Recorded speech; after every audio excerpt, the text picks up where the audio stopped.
Hello नमस्कार। ये 1 नवंबर का लेटर है जो ministry of women and child development के द्वारा जारी किया गया था, जिसमें सभी स्टेट के चीफ सेक्रेटरीज को भेजा गया था। ये जो चिट्ठी है बेसिकली इंसेंटिव गाइडलाइन है, एक तरह से आंगनवाड़ी वर्कर को और हेल्पर को पोषण अभियान के अंतर्गत जो काम कर रहे थे उसको इंसेंटिव कैसे मिलेगा। तो इसका ऑब्जेक्टिव है, मतलब जैसे लेटर को देख रहे होंगे तो इसमें तीसरा नंबर में लिखा हुआ है performance based incentive is as follow. ये इंसेंटिव कैसे मिलेगा, मंथली है, प्रोवाइडिंग होगा जो प्रमोट रेगुलर। ये क्यों दिया जाएगा, ग्रोथ मॉनिटरिंग ऑफ चिल्ड्रन को करने के लिए, encourage sustain the use of पोषण ट्रैकर का यूज करने के लिए, है ना, जिसमें कि मॉनिटरिंग मैनेजमेंट रेगुलरली हो पाए, service delivery during the first 1000 days of the child. इन 3 चीज़ों को प्रमोट करने के लिए मंथली इंसेंटिव दिया जाता है। अब आते हैं नीचे, हम जाते हैं इसके साथ एनक्लोज की वो नीचे गाइडलाइन दिया हुआ है, जिसमें पहला तो पॉइंट बैकग्राउंड के बारे में, पोषण अभियान है क्या, इसके बारे में बता रहा है।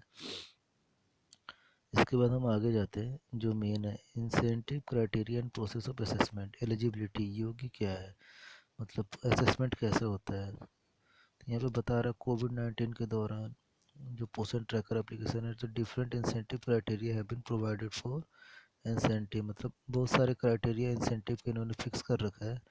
जैसे 1/4 और 31/10 के पहले का भी क्राइटेरिया दे रखा है, और 1/11/2021 जो ये लेटर जारी है उसके बाद क्या क्राइटेरिया है।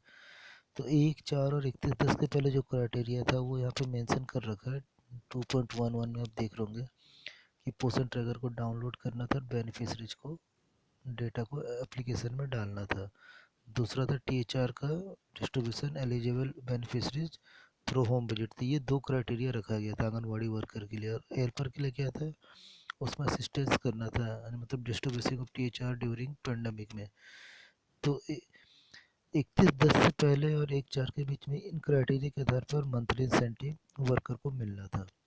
अब इसके बाद आते हैं, जैसे अभी 1/11/2000 के बाद से कैसे होती है, इसमें क्राइटेरिया है आंगनवाड़ी के लिए वर्कर के लिए ग्रोथ मॉनिटरिंग। ग्रोथ मॉनिटरिंग आपको हाइट, वेट, चिल्ड्रन का जो स्टेटस है, नॉर्मल, अंडर वेट, जो भी इनका कैटेगरी होता है, मेजरमेंट होना चाहिए कम से कम 80% ऑफ चिल्ड्रन, जो भी आपके 0 to 6 age group every month, मतलब 0 से 6 साल के जो भी बच्चे हैं उनमें से 80% कम से कम ग्रोथ मॉनिटरिंग अपने सेंटर में जो भी बच्चे उनका करना होगा। Any child which is not measure in particular month, अगर नहीं होता है, हैज़ टू बी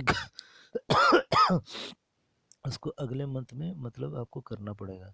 दूसरा इन्होंने बना रखा जो क्राइटेरिया में होम विजिट है, मतलब आपको कम से कम 60% home visit pregnant women, lactating mother और children up to 2 years of age, मतलब 2 साल तक के बच्चों का होम विजिट आपको शेड्यूल करना होगा।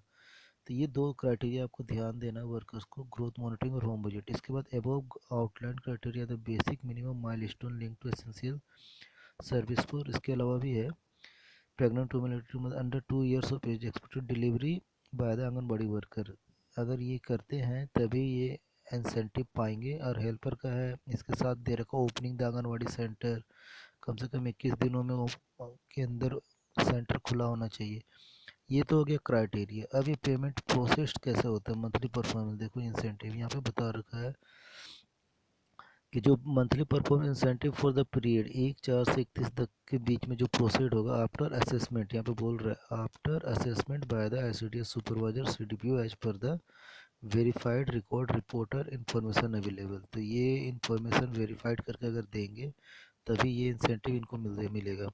और 1/11/2012 के बाद जो भी, मतलब 1/11/2021 के बाद जो भी प्रोसेस है, मतलब कैसे इंसेंटिव वर्कर और हेल्पर को मिलेगा, तो यहाँ बता रखा है जो रिपोर्ट लिस्टिंग, मतलब आंगनवाड़ी वर्कर और हेल्पर का जो इंसेंटिव क्राइटेरिया फॉलो करते हैं ऑटो जनरेटेड होता है पोषण ट्रैकर का at the end of every month, मतलब हर मंथ में वो लिस्ट अपने आप क्रिएट हो जाती है।